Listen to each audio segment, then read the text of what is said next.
디모데전서 3장 14절에서 16절 함께 우리 찾은 줄 알고 우리 함께 읽도록 하겠습니다. 시작. 내가 속히 내게 가기를 바라나 이것을 내게 쓰는 것은 만일 내가 지체하며 너로 하여금 하나님의 집에서 어떻게 행하여야 할지를 알게 하려 함이니 이 집은 살아계신 하나님의 교회요 진리의 기둥과 터니라. 그보다 경건의 비밀이여 그렇지 않다 하느니 없도다. 그는 육신으로 나타난 바 되시고 영으로 의롭다 하심을 받으시고 천사들에게 보이시고 만국에서 전파되시고 세상에서 믿음 바 되시고 영광 가운데서 올리시셨느니라. 아멘.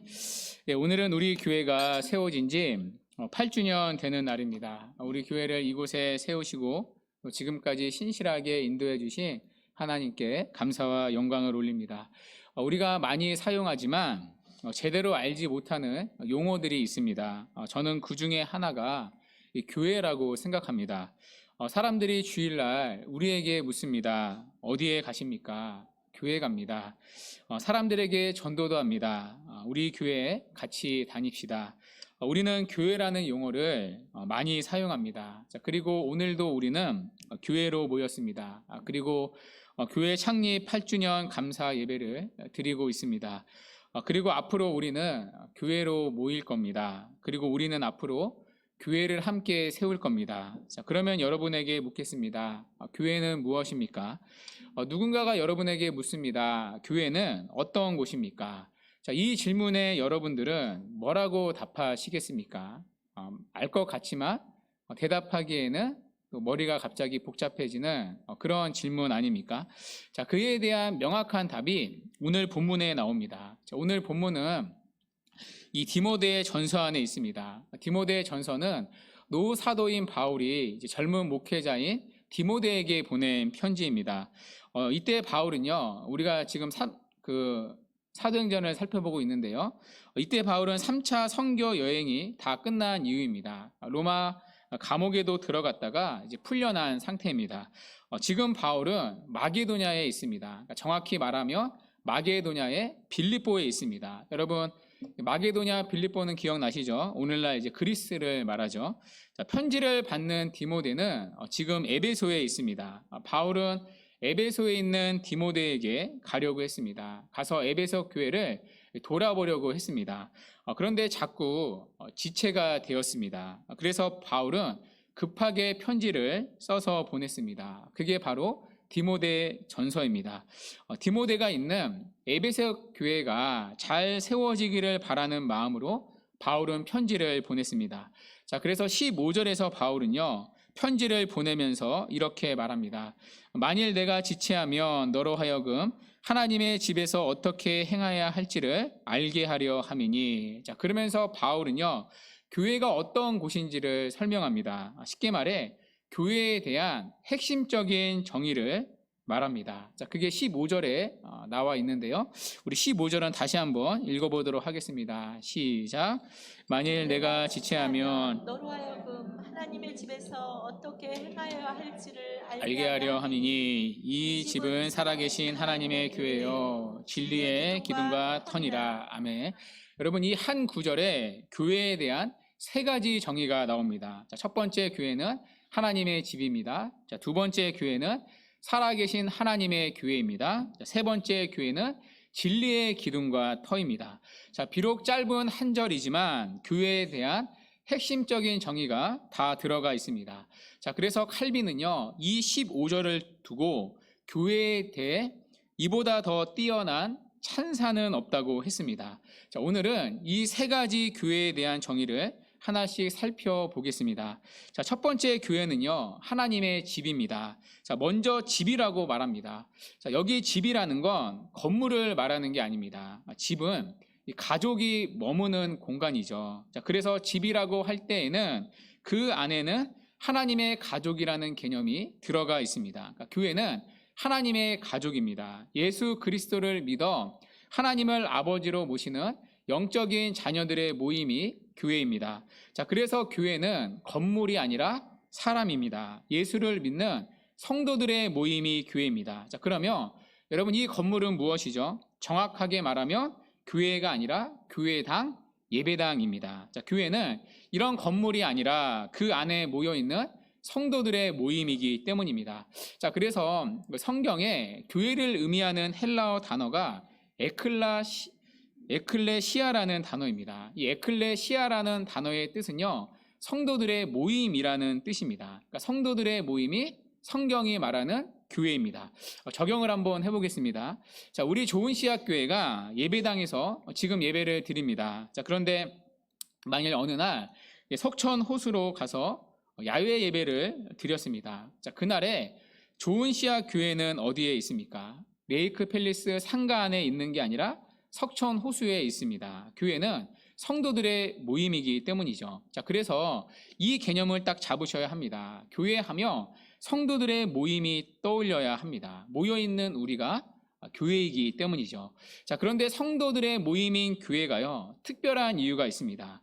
성도들의 모임인 교회는 하나님의 집이기 때문입니다. 자, 하나님의 집이라는 건 두 가지 의미가 있습니다. 하나는 하나님의 소유라는 뜻입니다. 성도들의 모임인 교회의 주인은요, 목사가 아닙니다. 자, 그렇다고 성도들의 것도 아닙니다. 자, 한때 한국 교회는 목사들의 전횡으로 곤란을 겪었습니다. 자, 그러나 그에 대한 반작용으로 나타나는 교인들의 전횡은 목사의 독재 못지않은 부작용을 낳고 있습니다. 자, 어떤 사람들은 교회를 잘 모르기 때문에 교회를 민주적인 공동체라고 생각합니다. 자, 그러나 교회는요, 목사 한 사람이 독재하는 공동체가 아닌 것처럼 민주적인 공동체가 아닙니다. 여러분, 사람이 주인 되는 공동체가 교회가 아닙니다. 자, 물론 교회 안에 공동의회나 재직회 같은 절차가 있습니다. 우리가 투표하는 절차들이 있죠. 자, 그러나 그 투표는 우리의 뜻을 모으는 투표가 아닙니다. 우리의 의견을 수렴하는 절차가 아닙니다. 교회는 하나님의 집이기 때문에 하나님 그분이 주인이시기 때문에 그분의 뜻을 교회가 함께 분별하기 위해 그런 복잡한 절차를 거치는 것입니다. 그럴 때마다 우리가 좋은 대로 의견을 수렴하는 게 아니라 하나님의 통치와 다스림이 나타나기를 구하면서 하나님의 뜻을 분별하는 공동체가 교회입니다. 교회는 하나님의 집이기 때문입니다. 그분의 소유이고 그분의 주권이 풍성하게 나타날 때 교회는 교회다움을 유지하게 됩니다. 자, 오늘 바울은요, 너무나도 분명하게 교회를 정의합니다. 교회는 하나님의 집, 하나님의 소유라고 말합니다. 자, 그래서 누구도 주인이 아니라 하나님만이 교회의 주인이다. 이것이 느껴져야 정말 교회다운 교회의 핵심입니다. 자, 또 하나, 하나님의 집이라는 건요, 하나님의 임재가 있다는 뜻입니다. 하나님의 집이기 때문에 그 집에 하나님이 계십니다. 성도들의 모임인 교회가 특별한 이유가 여기에 있습니다. 이 모임에는 하나님의 임재가 있기 때문입니다. 이것이 다른 세상의 모임과 교회를 구분짓는 가장 중요한 지점입니다. 주 안에 사랑하는 여러분, 우리 안에 하나님의 임재가 있음을 믿으십니까? 우리 공동체 안에 하나님의 함께 계심을 믿으십니까? 지금 우리의 예배 가운데 만유의 주 되신 하나님이 충만히 함께 하심을 믿으시기 바랍니다. 이것이 우리가 교회를 사모하고 사랑하는 이유입니다. 이 공동체의 모임인 교회에는 하나님의 임재가 있기 때문입니다. 자, 만일 우리의 모임 가운데 하나님의 임재가 없다고 생각해 보십시오. 그러면 가장 매력 없는 모임이 이 세상에서 교회일 것입니다. 이 모임 안에는 세상적인 즐거움이 하나도 없습니다. 여러분, 이렇게 앉아서 설교를 듣는 거 재미가 있습니까? 여러분, 예배를 드리는 것이 재미가 있습니까? 예배를 드리는 것보다 인기 있는 가수의 콘서트를 가는 게 훨씬 더 재미있는 일입니다. 아니면 그냥 개그 프로 하나 보는 게 훨씬 더 재미가 있습니다. 더군다나 우리는요, 주일날 모입니다. 남들 다 쉬는 주일에 우리는 예배하러 모입니다. 주말을 이용해서 세상의 사람들은 여행을 떠납니다. 내일은 대체 휴일이라서 놀러 가기 딱 좋은 일정이죠. 자, 그럼에도 우리는 예배를 드리러 모였습니다. 그냥 오지 못하고 매일 주일마다 헌금을 가지고 옵니다. 심지어 성도들의 모임을 위해서 봉사하는 수고의 손길들도 있습니다. 자, 그런데 우리가 이 모임, 교회를 그토록 소중하게 여기고 사랑하고 사모하는 이유가 무엇입니까? 이 성도들의 모임에는 하나님의 임재가 있기 때문입니다. 이 모임에는 세상적인 즐거움이 하나도 없습니다. 그러나 세상이 줄 수 없는 참된 기쁨이 있습니다. 이곳에서 우리는 하나님을 만나기 때문입니다. 이것이 성도들의 모임인 교회가 특별한 이유입니다. 교회는 하나님이 계시는 하나님의 집이기 때문입니다. 이것이 바로 교회를 다른 공동체와 구별짓는 특징이기 때문에 우리가 그토록 교회를 사모하고 교회를 사랑하는 것입니다. 주 안에 사랑하는 여러분, 바라기는 교회로 모이는 저와 여러분들이 이 하나님의 임재를 누리는 은혜가 있기를 바랍니다. 그래서 단지 사람들을 만나고 돌아가는 것이 아니라 하나님의 집에서 하나님을 만나는 은혜가 있기를 바랍니다. 두 번째, 교회는 무엇입니까? 교회는 살아계신 하나님의 교회입니다. 교회는 하나님이 계시는 하나님의 집입니다. 그런데 그 하나님이 어떠한 하나님이십니까? 살아계신 하나님이십니다. 여러분, 살아계신 하나님이라는 이 고백을 우리가 주목해야 합니다. 살아계신 하나님이라는 이 표현은요, 의도적인 표현입니다. 살아계신 하나님이라는 말은 죽은 우상과 대비되는 표현입니다. 구약에서 살아계시다는 표현은요, 주로 죽어있는 우상과 대비해서 늘 나오던 단어입니다. 죽어있는 우상은 생명이 없습니다. 능력이 없고 무능한 것이 이방의 모든 우상입니다. 당시 이 편지를 받는 에베소에는 유명한 신전이 있었습니다. 바로 아데미 신전이었습니다. 아데미 신전은 굉장히 크고 화려했습니다. 크고 화려한 신전은 아데미 신의 능력을 보여주는 것처럼 보였습니다.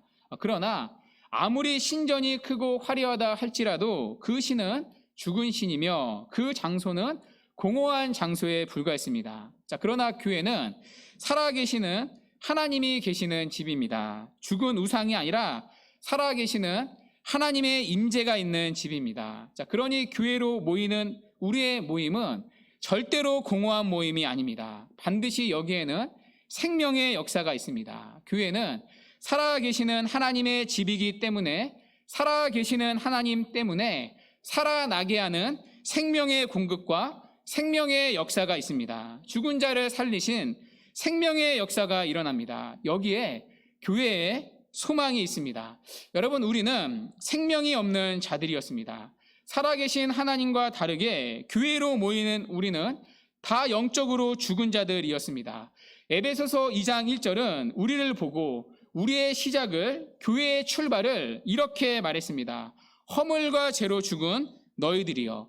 이게 처음 예배당에 나왔던 우리의 모습입니다. 살아있지만 영적으로는 죽어있는 영적인 시체로 우리는 예배당으로 왔습니다. 그게 교회의 시작입니다. 시체이기 때문에 말씀이 들리지 않습니다. 여러분, 처음 교회로 나왔을 때 말씀이 들리셨습니까? 말씀이 이해가 되고 말씀이 깨달아지셨습니까? 아니죠. 저는 예배당에 나왔을 때 하나도 말씀이 들리지 않았습니다. 말씀을 들으면 저도 모르게 잠이 들었습니다. 제가 이제 드린 적이 있는데요. 이게 기가 막힌 게요. 진짜 신기한 게요. 말씀이 시작되면 어느 순간 저도 모르게 잠이 듭니다. 그런데 기가 막히게 말씀이 끝나자마자 저도 모르게 깨어납니다.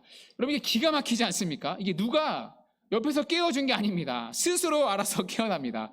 그런데 어느 날 말씀이요, 들리기 시작합니다. 말씀이 하나씩 기가 아니라 마음에 살아서 꽂히기 시작합니다. 들려질 뿐만 아니라 믿어지기 시작합니다. 죽어있는 시체가 살아난 것입니다. 생명의 역사가 일어난 것입니다.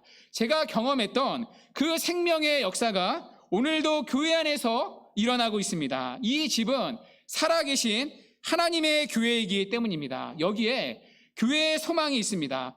여러분, 교회로 모이는 저와 여러분에게는 소망이 없습니다. 여러분, 저와 여러분이 모여서 무엇을 할 수가 있습니까?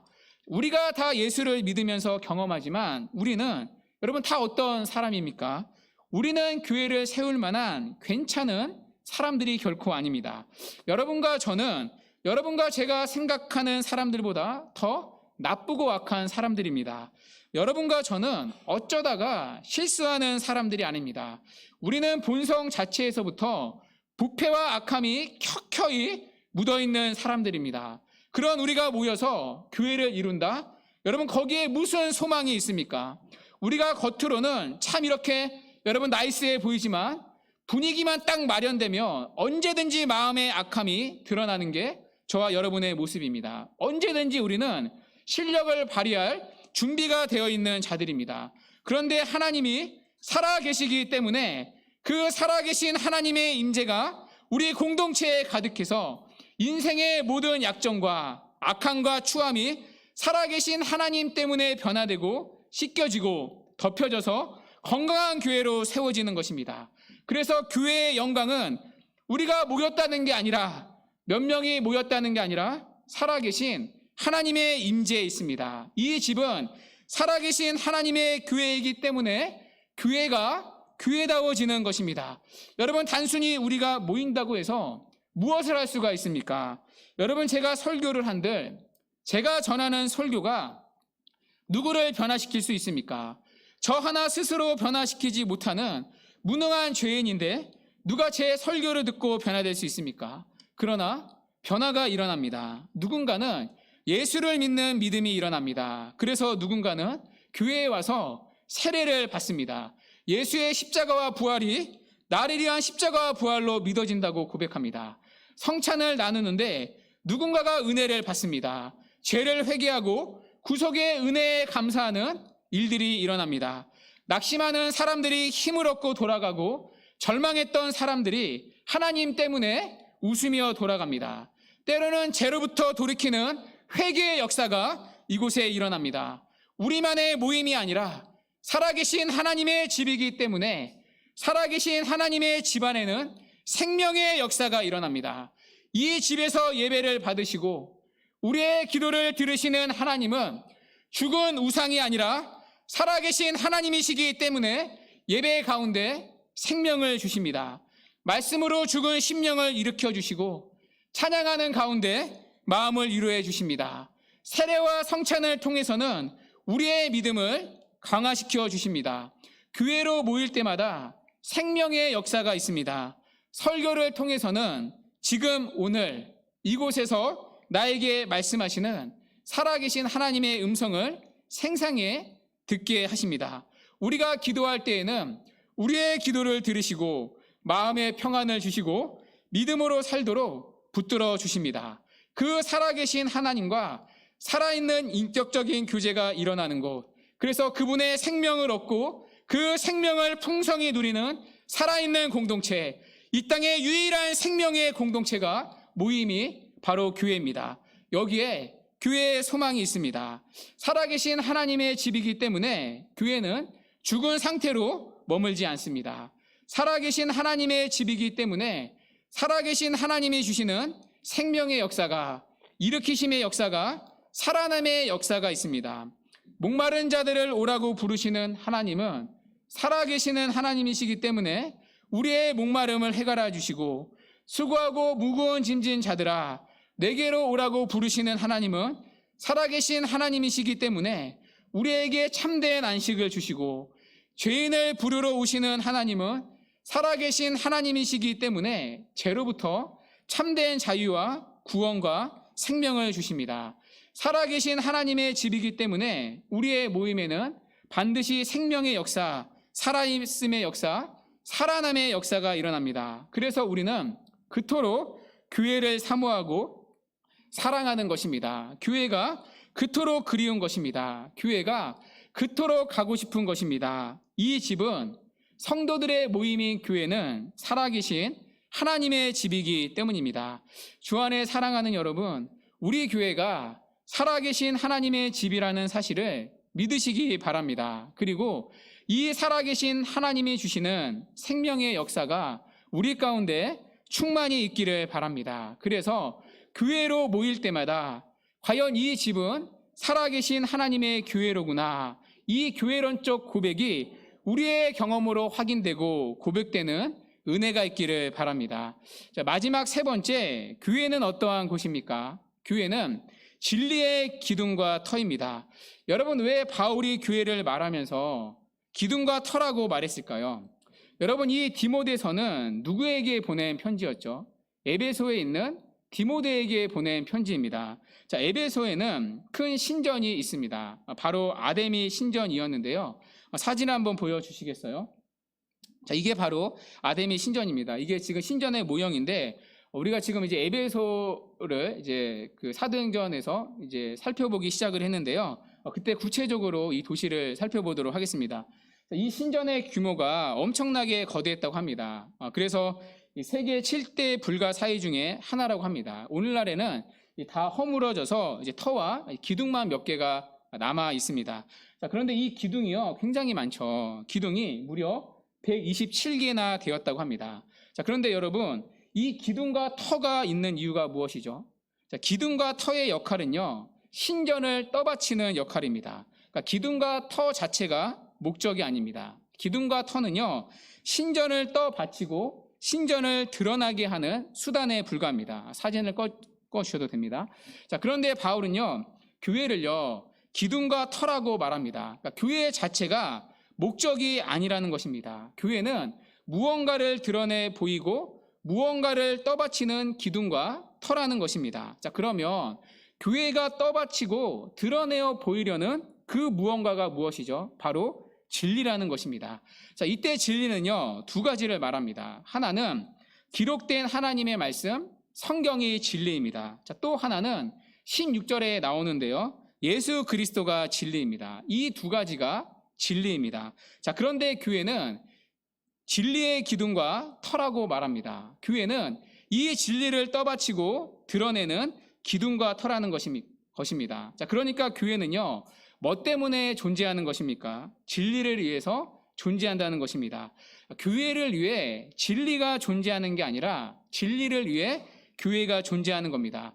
여러분, 이 순서를요, 기억하셔야 합니다. 진리를 위해 교회가 있는 겁니다. 그러니까 교회보다 진리가 더 중요합니다. 진리를 위해, 그러니까 진리를 떠받치기 위해 기둥과 터로 교회가 있는 겁니다. 자, 그래서 우리가 속한 고신 교단의 생활 원리는요, 다음과 같습니다.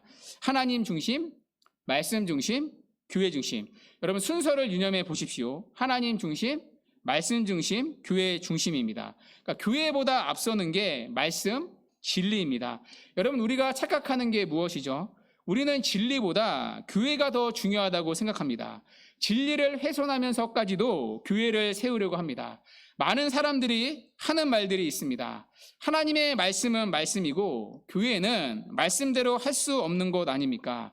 아닙니다, 여러분. 물론 현실적으로는 어려운 부분들이 있습니다. 자, 그러나 여러분, 그럼에도 교회는 진리를 떠받치고 진리를 드러내 보여야 합니다. 교회는 진리의 기둥과 터이기 때문입니다. 진리 때문에 교회가 존재하기 때문입니다. 여러분, 이 순서를 바꾸면요, 교회는 타락합니다. 진리보다 교회를 높일 때 교회는 교회 사 속에서 보면 언제나 타락해 왔습니다.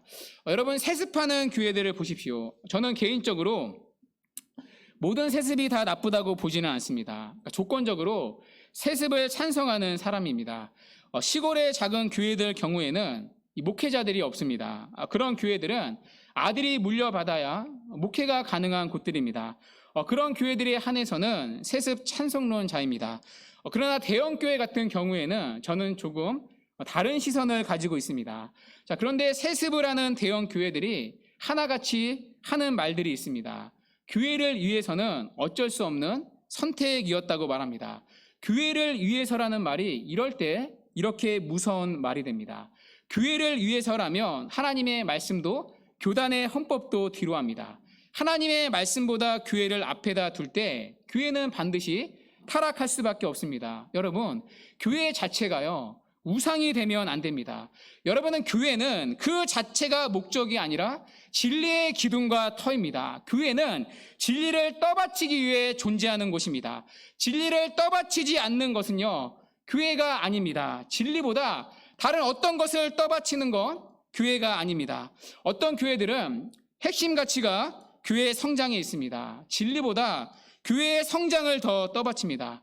여러분, 성장 자체를 뭐라고 하는 게 아닙니다. 그런데 핵심 가치가 양적, 물량적 성장이라면 교회의 본질을 놓치는 것입니다. 어떤 교회는 진리보다 전도를 더 떠받칩니다.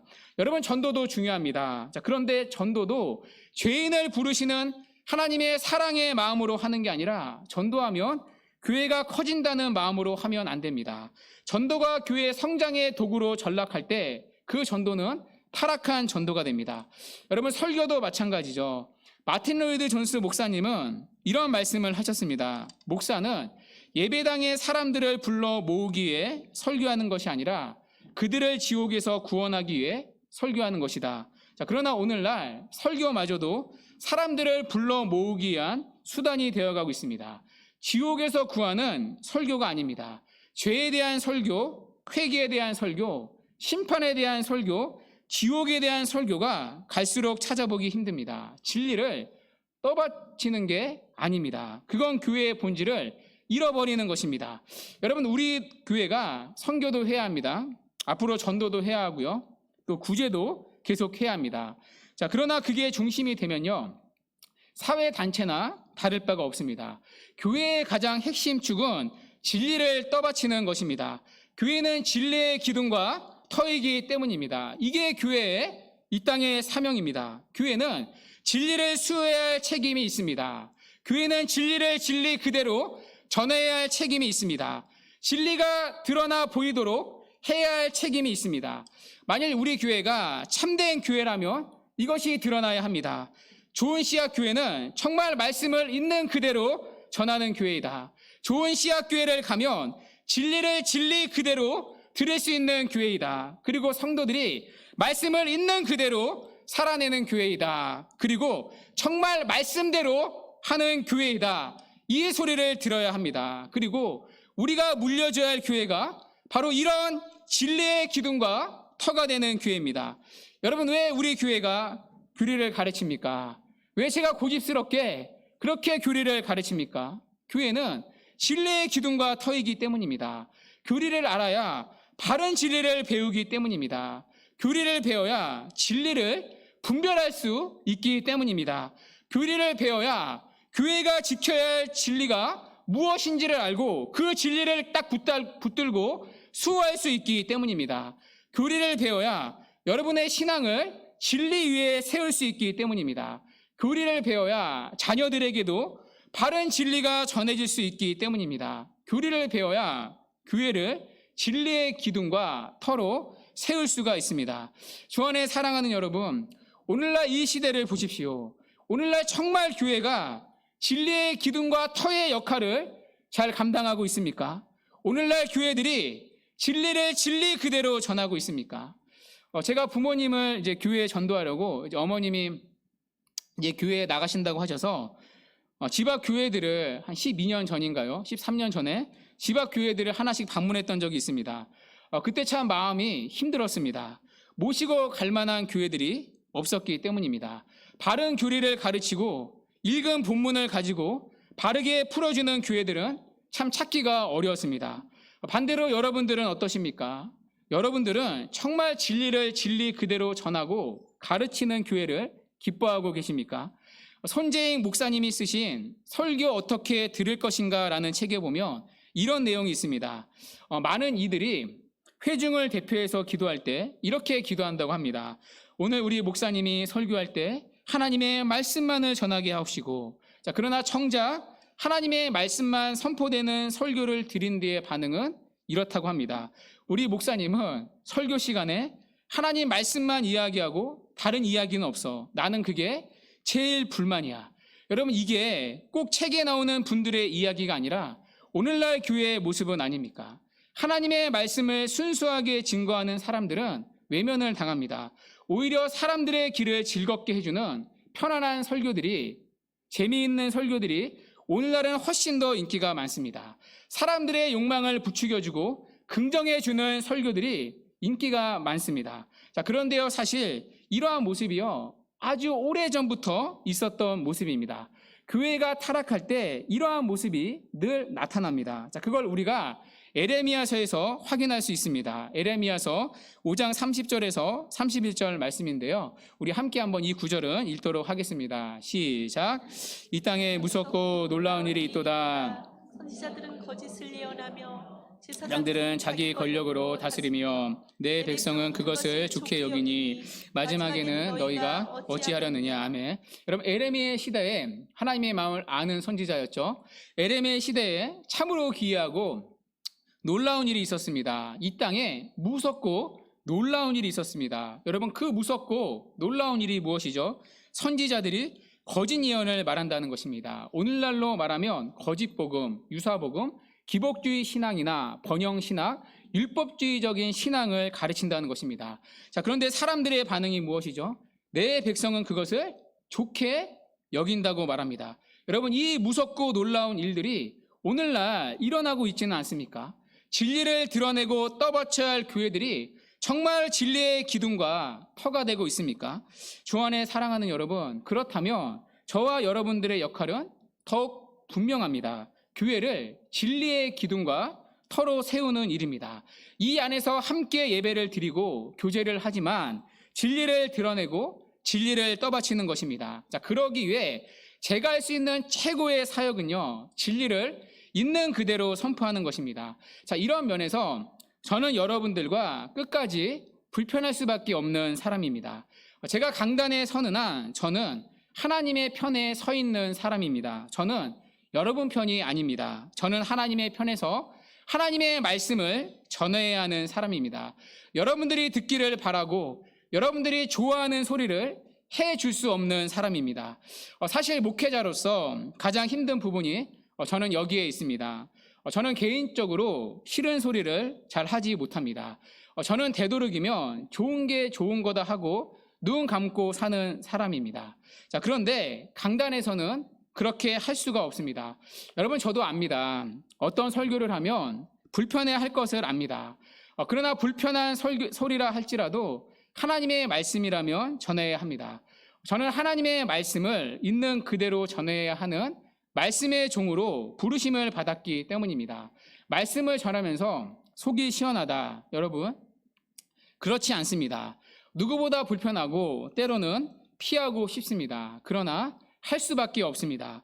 무엇보다 교회가 저와 여러분의 것이 아니기 때문입니다. 만일 저와 여러분의 것이라면 저와 여러분이 하고 싶은 대로 다 했을 것입니다. 그러면 서로 얼굴 붉히는 일도 없을 것입니다. 그러나 여러분, 교회는 안 됩니다. 교회는 하나님의 집, 그분의 것이기 때문입니다. 그리고 교회는 진리의 기둥과 터이기 때문입니다. 진리를 지키고 진리를 떠받치고 진리를 드러내 보이고 진리를 전하기 위해서 우리 교회가 존재하기 때문입니다. 그런 교회를 세우기 위해 하나님이 진리를 전하는 자리로 저를 부르신 것입니다. 그리고 여러분들도 그런 교회를 세우기 위해 하나님께 부름을 받은 자들입니다. 진리의 기둥과 터로 교회를 세우기 위해 여러분들도 함께 부름받은 자들입니다. 이것이 하나님이 우리 교회를 세우신 이유입니다. 진리의 기둥과 터가 되는 교회입니다.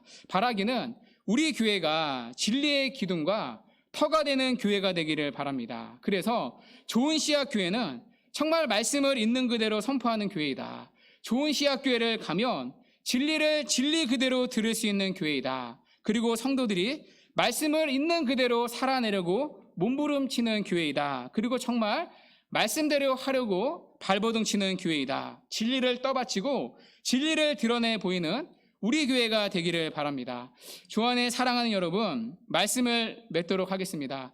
오늘 우리는 창립 기념 주일을 맞이하여 교회에 대한 3가지 정의를 살펴봤습니다. 첫 번째, 교회는 하나님의 집입니다. 성도들의 모임이기 때문에 집이라고 부릅니다. 그리고 하나님의 임재가 있기 때문에 하나님의 집이라고 부릅니다. 하나님의 임재가 있다는 것, 이것이 바로 교회를 다른 공동체와 구별짓는 특징입니다. 이것 때문에 우리는 그토록 교회를 사모합니다. 두 번째, 교회는 살아계신 하나님의 교회입니다.